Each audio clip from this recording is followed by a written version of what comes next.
It's a pleasure to be back. Jonathan, I should have told you my mother's not here. That long bio is really only intended for her, so we could have dispensed with that. It's a pleasure to be back here. Thank you very much, and it's an honor to share a podium with Dan, Rohan, and Bill, all good friends. In all likelihood, in fact, I'm sure every one of us here today remembers where we were on September 11th, 2001.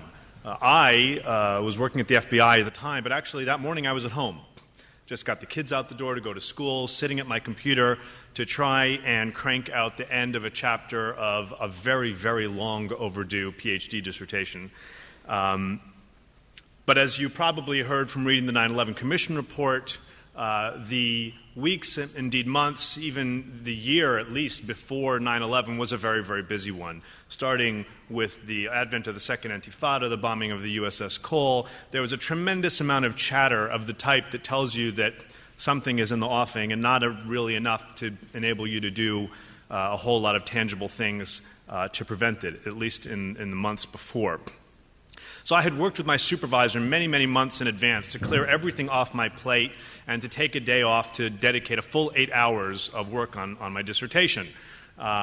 We decided it wouldn't be a Monday, it wouldn't be a Friday, lest I take a long weekend. It would be a random Tuesday morning. That was 9/11. As I sat down at the computer, a news ticker crossed the screen telling me that what the news thought at the time was a small turboprop had crashed into the Trade Center. And I got to the television just in time to see the second flight, United Airlines 175, crash into the second tower. By that time, it was quite clear the first flight was a jumbo jet, and it was already quite clear to all of us what was going on. Within hours, I was back at FBI headquarters. At first, they had evacuated the building, and then they called everyone back in. And within hours, I was tasked to be the lead analyst in charge of a team of analysts responsible for United Airlines 175, that second flight to hit the Trade Center that I had seen crash into the building on the television just a few hours earlier. I find it very appropriate to be here marking the 10th anniversary of that attack here at ICT's 11th annual conference. You'll note the disparity in the years. ICT has been focusing on this for a longer period of time than most, predating 9/11, and not just by a year, though the conference started a year earlier. But as I think back, I'm struck about a couple of things in particular. I'm struck about how much has changed and how much has remained the same. I'm struck by how many of the issues relating to Hamas and other terrorist groups operating in the Israeli-Palestinian arena that I was focusing on in that dissertation are as relevant today as they were then. And I'm also struck by how, even as our government bureaucracies have grown and adopted over the past decade, and despite what are real counterterrorism successes targeting al-Qaeda, the threat of global jihadist terrorism remains acute. In their last joint advisory, the Department of Homeland Security and the FBI warned just last week of threats to the United States from the use of small aircraft as weapons. So we've come, in a sense, full circle in a decade. Overall, I would say we are safer today than we were 10 years ago. The cumulative effect of our counterterrorism efforts, from border security and financial transaction reporting to information sharing and intelligence cooperation, means that it is in fact harder for our adversaries, be they al-Qaeda or Hezbollah or anybody else, to travel, communicate, raise and transfer funds, and carry out spectacular attacks. But in many ways, while the nature of the threat has evolved, the threat has not diminished. It's changed. In some ways, it's even more dangerous today. I'm also struck by the still under-recognized thematic link between terrorism carried out by groups like Hamas and Hezbollah, which are not al-Qaeda, to be clear, and which mix radical Islamist and nationalist ideologies, and on the other hand, the transnational Takfiri or Salafi jihadi groups like al-Qaeda, regional affiliates like al-Qaeda in the Arabian Peninsula, like-minded co-conspirators like Lashkar-e-Taiba and other groups in Pakistan, and wannabe admirers like Jaish al-Islam in Gaza, Salafi networks in Sinai, and others. To be sure, there is a tremendous amount that separates these baskets of Islamist groups. Angry online debates, for example, between al-Qaeda and the Muslim Brotherhood revealed a whole lot of dirty laundry. But the violent Islamist ideology these groups share defines them as much as the differences between their prioritization of targets, their focus on enemies near or far, the importance they do or do not attribute to a particular nationalism, any nationalism at all, or Palestinian, or Iraqi, or Lebanese. Indeed, it's these elements of their shared ideology that enables various types of terrorist groups operating across the spectrum of violent Islamist ideology to recruit and radicalize supporters and operatives at home and increasingly in the West. The rise in homegrown violent extremism in the West marks, I believe, the most dangerous evolutionary change to the Islamist terrorist threat since 9/11. Increasingly, the greatest threat to America and its allies comes not from organized terrorist groups, but from their anonymous, like-minded followers, people who have not necessarily traveled to a terrorist camp, have not donated money to an institution tied to a jihadi cause, have not talked on the phone with a known terrorist suspect, and are therefore very, very difficult for us in law enforcement and intelligence to track or even know about. It is in this arena, encountering violent extremism, that the struggle against the scourge of terrorism will be won or lost. It will not be on the battlefield or in the courtroom, as important as those aspects are to counterterrorism. And sadly, this is the area where we remain the most vulnerable and the least prepared. Consider that shared Islamist ideology has long been a powerful bond among and between terrorist groups as disparate as Hamas and Al-Qaeda, and they are disparate. That should not be the case. Think about this. 4 years after 9/11, U.S. intelligence agencies were already aware that a successive losses at the hands of counterterrorism forces had led Al-Qaeda operatives to seek to recruit Hamas activists into the Al-Qaeda fold to replenish its depleted ranks, because at least the Hamas activists shared an element of a common ideology. According to the FBI at the time, Al-Qaeda commanders and officials stationed in Western countries, including the United States, recruited operatives and volunteers to carry out reconnaissance or serve as couriers. And in an FBI search warrant affidavit from the time, the FBI confirmed that the post-September 11th crackdown on Al-Qaeda spurred the organization to place renewed emphasis on finding confirmed jihadist supporters, as they put it, in the United States by trying to enlist proven members of other groups, including Hamas, to make up for the vacuum on the field level. Fast forward to today. For all of our tactical counterterrorism successes over the past 10 years, strategic achievement in counterterrorism remains elusive. Despite losing safe havens, facing the possibility of severe financial difficulties, and dealing with the constant pressure of losing leaders to drone and special forces attacks, Al-Qaeda, its affiliates, and its followers remain capable of recruiting foot soldiers and executing attacks. So the loss of operational leadership might translate into less capable operatives attempting maybe simpler and smaller attacks, and they're also likely to be more frequent, which is a different and in some ways more dangerous type of a threat. The threat we're facing now is geographically and ethnically as diverse as ever, because it comes not only from Al-Qaeda core, but from a variety of affiliates and randomly radicalized individuals inspired by the Al-Qaeda message. Speaking 3 months after U.S. Special Forces took out bin Laden in Abbottabad, President Obama described the threat at Al-Qaeda as a much weaker organization and with much less capability than they had just 2 or 3 years ago. But as a result, he warned, the most likely scenario that we have to guard against right now ends up being more of a lone wolf operation than a large, well-coordinated terrorist attack. And yet the remnants of Al-Qaeda core and its increasingly dangerous affiliates like AQAP remain intent on carrying out spectacular attacks targeting the West. Let's be clear, over time, some of those attempts will most likely succeed.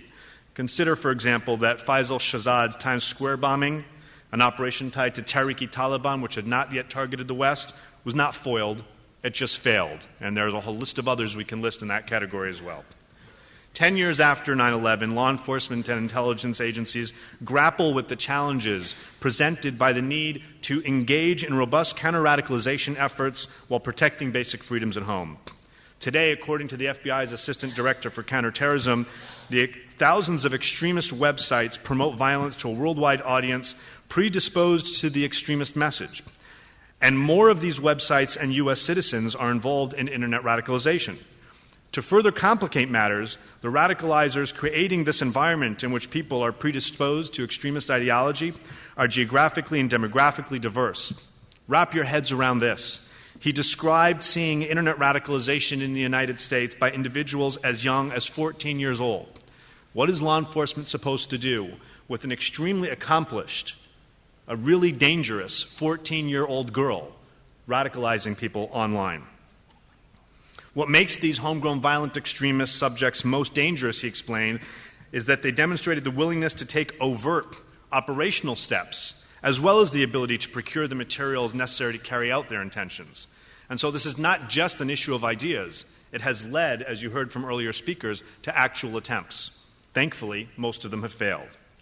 So clearly, failing to develop a comprehensive approach to countering the ideology of Islamic extremism would have terrible consequences. Breaking down the radicalization is fairly easy. Dealing with it is not. Radicalization lies at the intersection of grievance and ideology. But grievances are ever present, and very few of us actually end up acting violently based on our respective grievances. Ideology, on the other hand, offers a blueprint for action.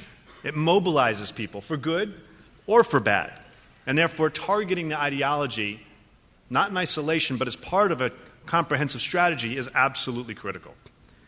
Identifying radical Islamist ideology as the driver, framing, motivating, and justifying Islamist-inspired extremism and terrorism must top Western governments' to-do list for counter-radicalization.